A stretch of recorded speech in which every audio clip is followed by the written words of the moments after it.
Guys, good morning guys. Welcome back to my vlog tayo ngayon guys. Nandito tayo sa farm ni Boss RBC Sport Center. Ayan. Ayan guys.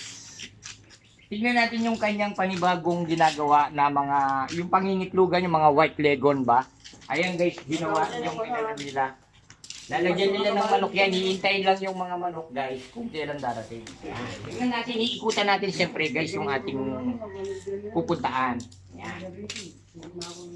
Ano siya guys, mga diskarte nila guys, yung mga tubig, saka yung lalagyan ng ano, siguro yan lalagyan siguro ng tubo yan para magkakaroon ng, pag nag-ano sila ng tubig.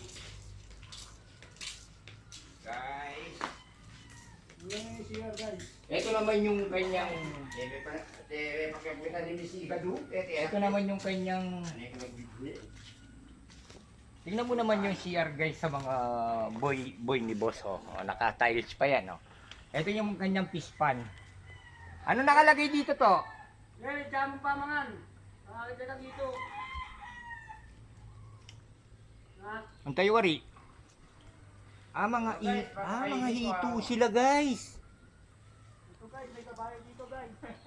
Mga hito, ayan oh.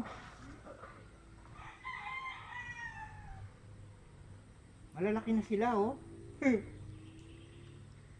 Oh, malalaki na. Ang ganda pala ng ano nila rito guys. Ayan, dito kami ngayon kay Boss. Magbablog tayo dito sa kanyang farm. Ayan, yung kanyang mga lalagyan ng white leghorn.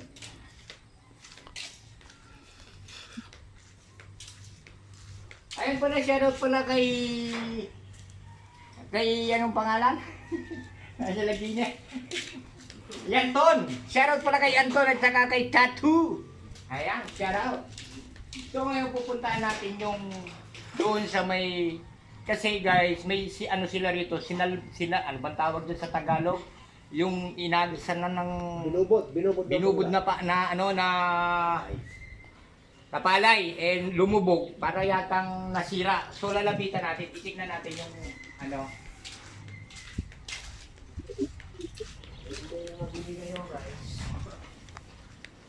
Ganita mo ka ba kayo?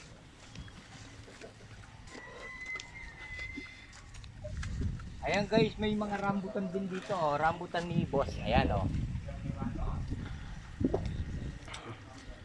Ayan guys, tignan nyo yung farm ni Boss. Ayan, meron siyang mga tanim na rambutan, sitaw, mangga, iba-ibang klase. At meron siyang okra. Ayan. So ngayon papasyalan natin yung isang fish pan niya.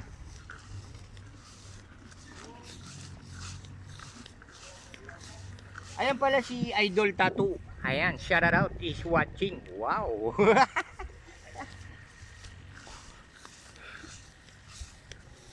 Shout out pala sa RBC Cruise. Ayan.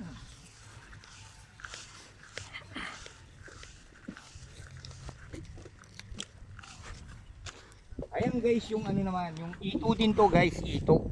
Ayan, bububuran natin para makita natin yung, ayan sila guys oh. Oh, ay malalaki na.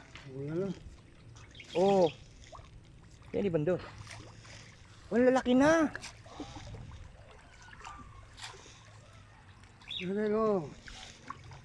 Okay guys.